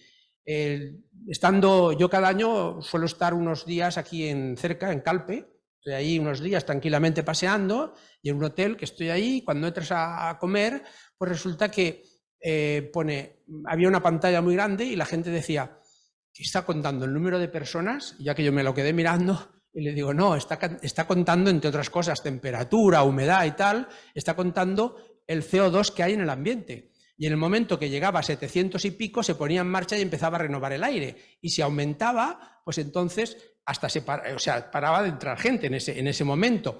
Se hablaba de 700 y pico, Fijaros que aquí nosotros lo ponemos en 2500, 750 significa que es, bueno, a 750 podemos estar tranquilamente hablando sin ningún problema. O sea que en la época de la pandemia se pusieron normas súper estrictas para que la gente no se contagiara, era lógico, ¿eh? Estaba muy por debajo de los límites lógicos que se hubiera hecho si esta normativa hubiera salido en época que no es pandemia, nunca se hubiera hablado de valores de 750. 750 a la que se reúnen unos amigos fumadores y se ponen ahí y lo tienes al momento, ¿de acuerdo? El CO2 hablo, ¿eh? El CO2. Bueno. Lo que estaba comentando, cuando la combustión es mala, no se origina NOx, el famoso NOx, oxígeno, que no tiene ningún problema, y esto es lo malo, que una mala combustión, cuando no se quema todo el combustible correctamente, pues resulta que se genera monóxido de carbono, y este es el que realmente mata, este es el peligroso. ¿Cómo lo podemos controlar? Bueno, pues el valor mejor para controlarlo es esto de aquí, que es la cantidad de aire que necesita la combustión. Cuando lambda es igual a 1, que es el exceso de aire, está con el símbolo lambda, pues si en la máquina te dice que es igual a 1, esa maquinita que hemos visto antes, cuando haces el análisis de combustión, pues quiere decir que la combustión es perfecta, es de laboratorio. Esto no ocurre nunca.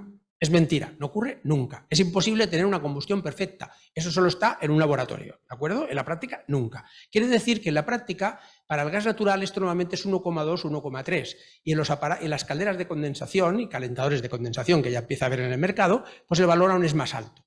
Aún el valor es más alto. Entonces, al final, ¿qué hace el aparato? El aparato, hay unos valores que los mide, el oxígeno, el monóxido de carbono, y otros que los calcula, el CO2, el CO corregido, este es el importante, este es el que te pide la norma, este CO corregido. Lo vamos a ver en el ticket. Bueno, esto sería esto es un poco para preocuparse, ¿no? Si yo estoy 2 horas en ambiente que está por un valor tal, pues al final dice, ¿lo veis? Muerte después de 1 hora. Si estoy a 4.000 ppm, fijaros lo que hablábamos de 15 ppm, si estoy a 4.000 ppm en un local, no a 15, como decía la norma, a 4.000 ppm, pues está claro que prácticamente en 1 hora estás muerto. Fijaros que hablábamos de 15, cortamos el gas después de 50. Y aquí estamos hablando, ¿eh? Tú no. Sí, te quedas dormido, sí. Sí, además...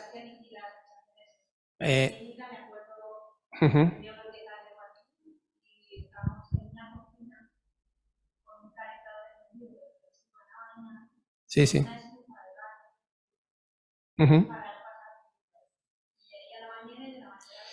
Yo podría... Sí, sí. Yo podría explicar casos muy desagradables con gente fallecida, prefiero no... Sí, sí. Al principio... Sí, la primera sensación es que algo te ha sentado mal, algo de comida te ha sentado mal, aquello te... ¿De que sí? Seguida. Y además es importante, y esto siempre lo digo, y en este caso el porcentaje de monóxido en sangre, el cuerpo tarda 6 meses en renovar la sangre prácticamente, y entonces hay unos porcentajes de monóxido que cuando pasan del 20 y tantos % ya no se quitan de por vida. O sea, se mantienen siempre. O sea, siempre hay la posibilidad. Cuando haces esfuerzos, por ejemplo, se ha dado casos de maratonianos que han llegado a un esfuerzo ya aquello muy bestia, o gente de estos que hacen ultra rides, o sea, gente de estas que hacen la Titan Desert y cosas de estas, que si han tenido una intoxicación muy alta, les falla el corazón mucho más rápido que a los demás, por culpa del monóxido, porque se dispara la carboximolorina de la sangre. Quiere decir que no es malo en los análisis ir mirándose el porcentaje de monóxido que se tiene. ¿De acuerdo? Te lo digo porque seguramente no tendrías un porcentaje muy alto, pero es cuando yo estoy hablando de porcentajes del 20 y tantos al 30%. Puedo explicar alguna anécdota, casi algunas que fueron hasta graciosas, ¿no? De una persona que nos llamó, que su marido se había intoxicado, es que no me salía, iba a decir asfixiado, en este caso una cosa es asfixiarse, otra cosa es intoxicarse, yo digo que al final te mueres, ¿no? Pero en una te mueres envenenado y en la otra te mueres asfixiado. En una tardas más, en otra tardas menos. En la asfixia es hasta que se acaba el aire, intoxicación es porque va subiendo, y además la combustión, si el aparato va cogiendo el aire que ya está viciado, el monóxido de carbono se dispara, con lo cual el proceso es a lo bestia. Sí, sí. Claro, porque el calentador iba cogiendo el humo cada vez más. Sí, sí. Ahora sí, si esto hubiera pasado, se hubiera cortado la estufa porque lleva un sensor de atmósfera, lleva un control de oxígeno, y se hubiera cortado el calentador porque lleva un sistema también que controla esto.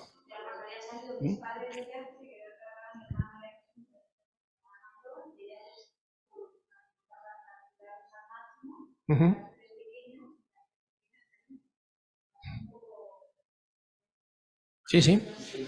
Y también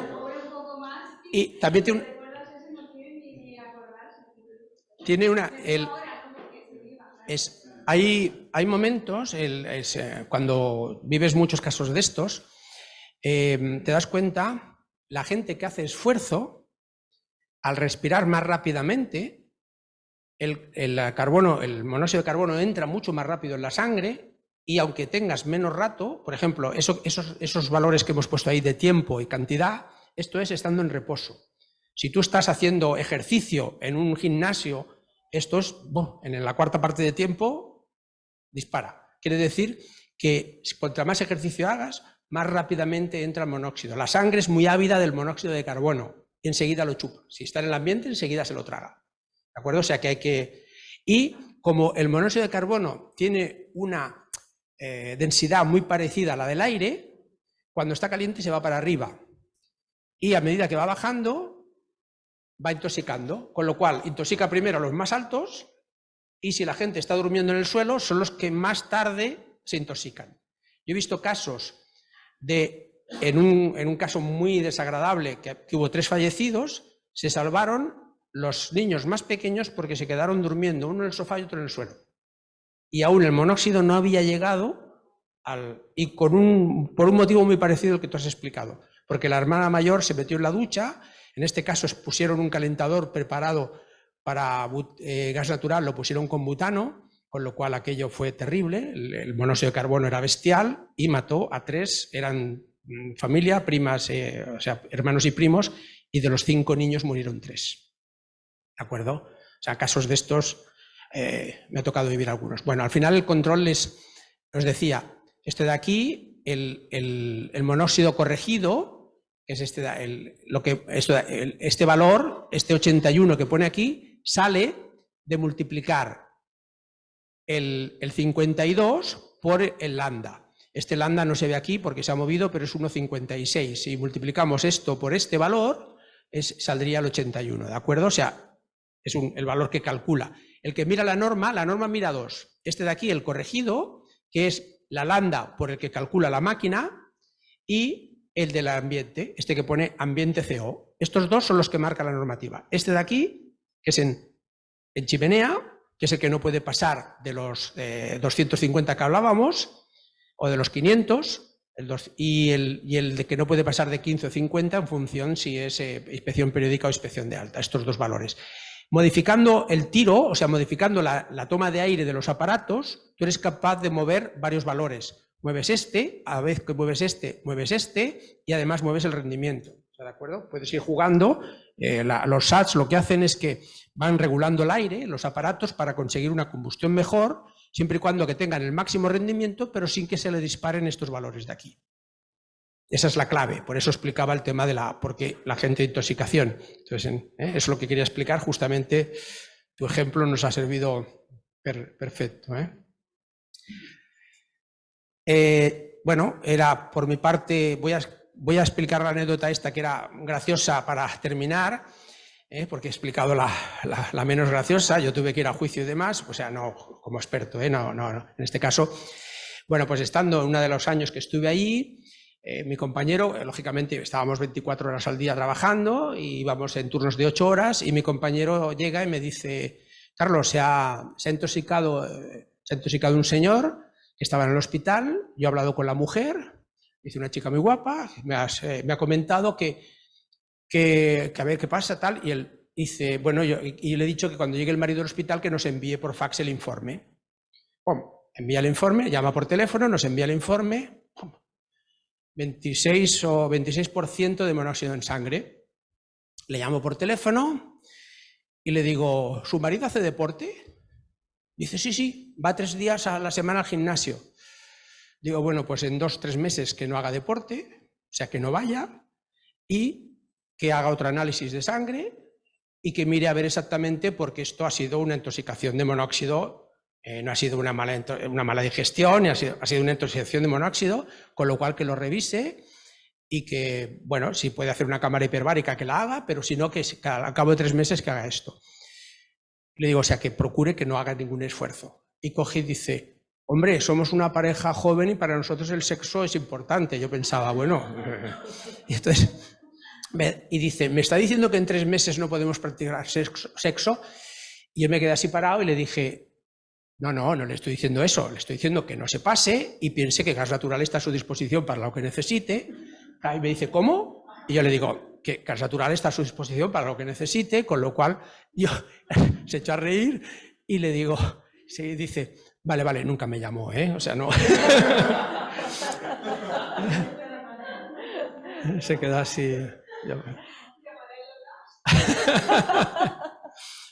Pero bueno, yo con eso, y eso lo viví yo, me acuerdo que estaba mi compañero delante y se quedaba así mirando diciendo, hostia, ¿qué sale diciendo? Bueno, muchísimas gracias, perdonar el rollo y... Solamente tenéis alguna... Bueno, sí, vamos a aplaudir, que está... Anécdota incluida. ¿Alguna pregunta tenéis? ¿Alguna cosa que os haya quedado? ¿No? Sobre lo último no puedo hablar.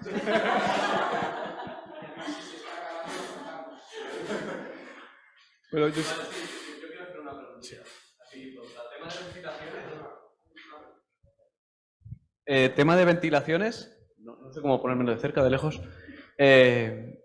Tanto sea como propano, gas natural, lo que sea, en las tablas, en las 60-670, pone ventilación directa, tal, no sé qué. Pero siempre que no pueda ser directa, puede ser rápida, ¿no? O sea, quiero decir, puedes hacerlo a través de un espacio diáfano o tiene que ser directa sí o sí. Donde pone directa es que no puede pasar por otro local. Tiene que estar directa a la calle. Puede ser por conducto, puede ser natural o forzada. Pero si es directa, quiere decir, nunca verás directa la entrada, porque la entrada nos da igual que el aire haya pasado por otro local antes. No va a venir tan viciado. Pero por otro local, por ejemplo. En la entrada. En la entrada.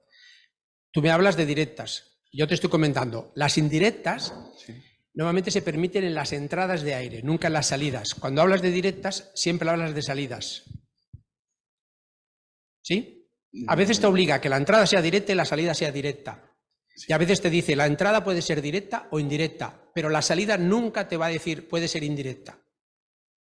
Nunca, la salida nunca. Eso tenlo claro en la tabla. O sea, por eso tu pregunta, digamos, que quedaría cortada, en el sentido de decir, nunca te van a dejar salir la salida por otro local, por muy diáfano que sea. Tiene que ir directamente. La puedes pasar con un tubo.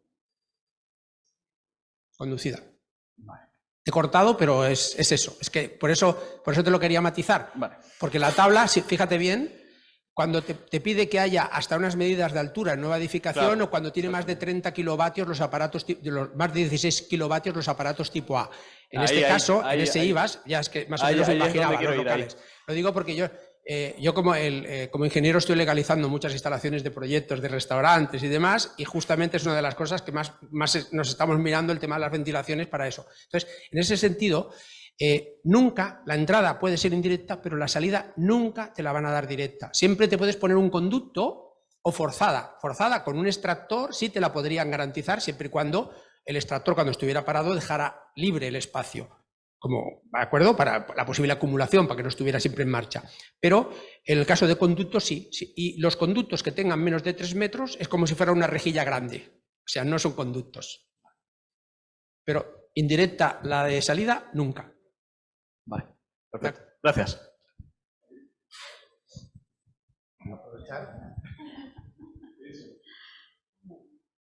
Pues yo sí que tengo una pregunta, como esto comentaba, como usuario. Después de todo esto, ¿las instalaciones de gas son seguras? Hombre, yo he explicado, ¿no? O sea, a ver, está claro que las instalaciones, la mayoría de los seguros de las instalaciones de gas son mecánicos, son diferencia de presión y tal. Cuando hablamos ya de la instalación de gas con el aparato incluido, ya son electrónicos. Hoy en día la mayoría de los aparatos de gas, los gasodomésticos, si no tienes el condicionante de enchufarlo a la electricidad, antiguamente los calentadores eran todos mecánicos, iban con un encendido de pilas y demás, ¿de acuerdo? Pero era, y si no, hasta con la cerilla, con el bimetal, antiguamente, cuando yo estaba en esto, hace 50 años que estaba en empezaba con esto, quiere decir que había menos seguridades y algunas eran manuales total. En cambio, hoy en día, cada vez hay más electrónicas, pero las instalaciones de gas, las hay electrónicas, todas las electroválvulas estas que hemos conectado, se necesita electricidad desde el momento que si la electricidad no funciona, no hay gas, o sea, automáticamente corta. Si tú no tienes electricidad en tu casa, tu caldera no irá. No irá justamente porque tiene sistemas de seguridad en la caldera que son electrónicos. Pero a la vez, si te falla la presión del gas y se corta la tubería de la calle, también se disparará el sistema de seguridad que lleva el aparato y los sistemas de seguridad que lleva la instalación, con lo cual tiene que ser, las instalaciones, podríamos decir, si no se manipulan, si se mantienen correctamente, son seguras. Ahora, si el seguro que tienen los calentadores, no sé qué, si el limitador de caudal de los aparatos, si el regulador lo manipulas, entonces pueden llegar a no ser seguras, pero siempre con una manipulación. Si tú cumples la norma y las mantienes y pasan los controles, las instalaciones de gas son seguras. Tanto es así que, estoy recalcando ya desde hace mucho rato, que en las instalaciones de gas realmente hay pocos problemas al año y en cambio en instalaciones de monóxido de carbono hay Cada año hay fallecidos con monóxido de carbono y cada año hay más. Yo no me quiero meter con las instalaciones eléctricas por descontado, pero se manipulan mucho más las instalaciones eléctricas a nivel de enchufar. La gente se cree que porque tiene un cable puede enchufar allí todo y los cables se calientan y cuando se calientan petan. Las instalaciones de gas, si tú les pasas de mucha presión, dispara el sistema de seguridad. Si les cortas la presión, se dispara el sistema de seguridad. ¿De acuerdo? Porque si no la tienes en tu casa, está antes. O sea, conclusión, no son, como diciendo, no sé la palabra para decir, no pueden fallar, todo puede fallar, pero son seguras. Y otra pregunta quiero hacerte, teniendo en cuenta lo que estás comentando, sobre todo el tema que las instalaciones cuando están paradas se ponen en marcha, si pasa mucho tiempo tienes que ajustarte a la normativa, ¿no podría ser, o sería bueno, que todas las instalaciones de cierto tiempo hiciesen una actualización en temas de medidas de seguridad? Sí, de forma más o menos obligatoria, quiero decirte, sí, que no sea tan... Sí. Recomendaciones, está claro que si tienes instalaciones de plomo, yo siempre digo que cada vez hay menos instaladores que sepan reparar plomo, con lo cual al final va a morir por sí solo, o sea, se va a ir porque está prohibido en las nuevas y en las reparaciones hay mucha gente que ya no sabe ni repararlo. Es verdad, por ejemplo, en Francia forman a los instaladores para reparar plomo y se siguen manteniendo porque hay muchísimas instalaciones, más que en España. Pero las instalaciones hay que mantenerlas. ¿Hay que renovarlas? Sí. Mientras que se cumpla el proceso de inspección periódica, cuando se hace una norma, la inspección periódica, todo aquello que se considera que puede afectar a la seguridad, se pone dentro de las partes 12 y 13, sobre todo las partes 12, que es la de tuberías, se pone en la parte 12 y entonces se da un margen de 5 años para que eso se convierta ya en una obligación. Dices, el tema este de que no puedan funcionar la campana y el calentador a la vez. Bueno, pues esto estuvo como una anomalía y luego se prohibió al cabo de 5 años. El tema de los famosos flexibles de las cocinas, las gomas aquellas que se soltaban, durante 5 años se dijo que era una anomalía y que había que cambiarlas. Al cabo de 5 años se prohibió. Quiere decir que te dejan un margen de 5 años para que las vayas adaptando y luego ya lo prohíben en todas las nuevas. O sea que hay que ir renovándolas, pero lógicamente en un proceso lógico, porque el mercado no se puede permitir coger y decir voy a cambiar millones de instalaciones de golpe. No hay. O sea, no hay posibilidad de hacerlo, hay que programarlo. A mí me tocó negociar con las delegaciones de industria durante un tiempo en la zona norte de España y me acuerdo que el señor de La Rioja quería que en un año se pusiera todos unos dispositivos y yo le dije, si los vas a comprar al cabo de un mes ya no habrán en las tiendas. Y al final pues aceptó hacerlo en el proceso de los 5 años de la inspección periódica, que era lo lógico, y se consiguió sin ningún problema. Porque el mercado se puso en funcionamiento. Tú no puedes hacerlo de golpe, pero sí hay que ir renovándolas. Y ahora, comentando que has comentado el tema de mantenimiento, los instaladores, ¿qué papel juegan los instaladores en este proceso de mantenimiento y de, por ejemplo, rejuvenecimiento de las instalaciones de gas? Porque imagino que ellos también tienen que parte de recomendaciones, ¿no? Sí, no sean obligatorias, sabiendo que cada cierto periodo de tiempo, una cosa que ahora mismo es un fallo, sí. con el tiempo se convierte en una prohibición, también pueden ir más o menos haciendo esa transición de forma más o menos más suave. El papel de las empresas instaladoras, yo lo definiría con una palabra, es relevante. Relevante significa que la palabra relevante incluye la importante dentro. O sea, una cosa que es relevante supera lo que es importante. Quiere decir que aquello tiene mucho que ver con lo que estás tratando. Para mí, yo he sido profesor, formador y examinador de instaladores durante muchos años. Y yo siempre intentaba explicar criterio, o sea, dejar los criterios claros a las empresas instaladoras. Aquello, siempre que explico algo, intento explicar el por qué se cambió la norma, cuál era el problema y cómo corregirlo y que no pase más. Entonces, esto las empresas instaladoras lo tienen que tener claro y son relevantes, por descontado, son importantísimas. Si ellos, a veces, nosotros no nos cansamos de explicar los criterios de la norma justamente para que les quede claro qué es lo que hay que hacer para mantenerlas en perfecto estado. Porque las instalaciones, lo decía antes, aquellas instalaciones que no tienen un control de alguien detrás, como en el caso de las bombonas de butano, ¿cuánta gente pasa años y años con los flexibles de butano caducados? ¿Vale? Si esto estuviera en manos de los instaladores, estarían todos cambiados. Pero como está en manos de los usuarios, solo están cambiados aquellos que realmente tienen a alguien que les está haciendo algo que tiene que ver, que sabe de qué va. ¿Y quién son? Las empresas instaladoras. O sea, es clave. O sea, hay que pensar que un instalador de categoría A tiene una formación de más de 300 horas. Más de 300 horas. O sea, no es sencillo estar 300 horas haciendo, primero pasar por el B, luego por el A. Antiguamente era así, ¿no? Ahora se puede ir al B. Entonces, bueno, hay comunidades que a los ingenieros les dan la categoría A. Yo lo soy. Y yo entiendo de gas. Pero ¿cuánta gente hay que realmente por el ser ingeniero quiere decir que estés acreditado para ser instalador de gas? Pues sería, bueno, pues no lo sé, posiblemente, seguramente no. Yo no haría, aunque me den el carnet, yo no haría ninguna instalación de gas, eso te lo garantizo. Por eso digo, ¿de acuerdo? O sea que es una acreditación importante y la gente ha tenido unos conocimientos y para mí es la clave. Y ya no hablo desde la parte de la visión de Carmen, que es decir, ellos por descontado aportan y fomentan el uso del gas, que eso lo puede explicar mucho más ella que yo, ¿no? O sea, yo hablaba de la parte técnica básicamente, ¿eh?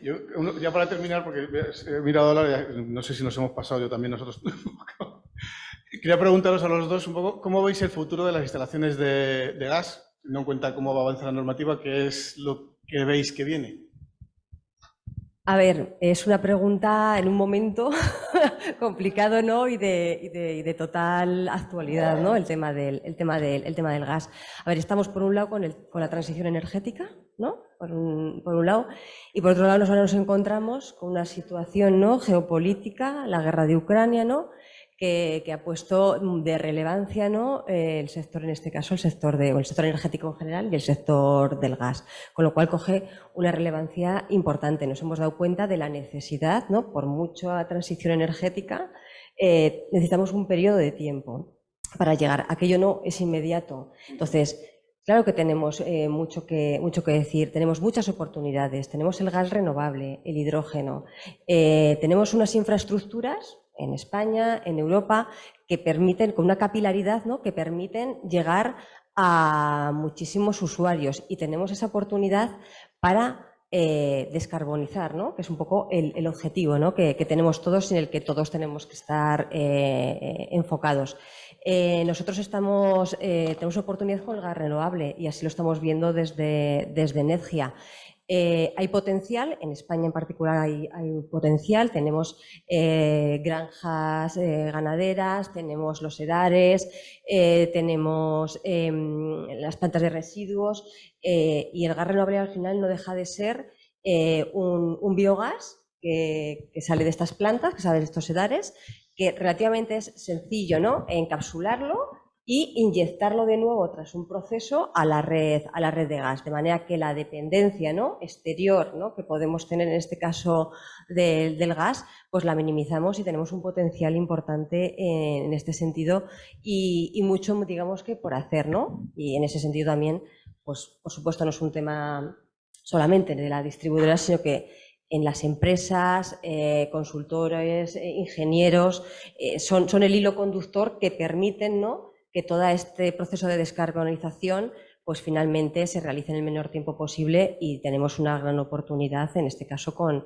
el gas renovable y a más plazo con el hidrógeno, ¿no? El gas renovable es un presente, o sea, no es un futuro. Tenemos ya instalaciones de gas renovable en España y se están incrementando los proyectos de gas renovable, con lo cual el futuro, hay futuro y lo tenemos además ya aquí a la puerta.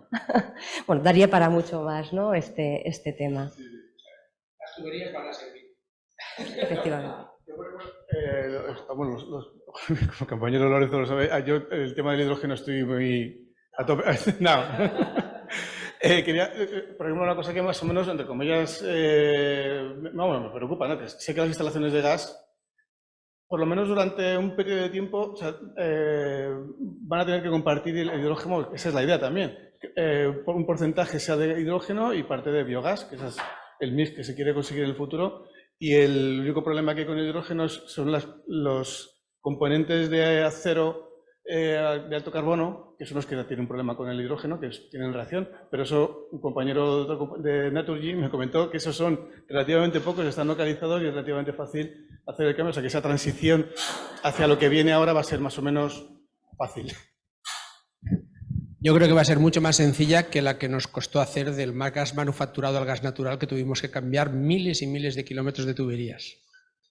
con el polietileno y el acero no tenemos tantos problemas. El hidrógeno no deja de ser un gas de la segunda familia, por sus características es un gas de la segunda familia, y el biogás ya no hablo, es metano, con lo cual este ya es...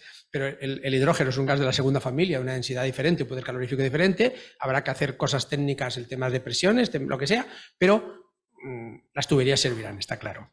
No nos liemos, que yo con esto me puedo meter aquí muchas horas. Bueno, pues vamos terminando ya. Nos despedimos. Muchas gracias por haber participado en esta mesa. Nos ha quedado muy claro lo que nos viene y lo que nos hace falta para tener una instalación segura. Muchas gracias a ti también, Carmen. Gracias a vosotros. Gracias.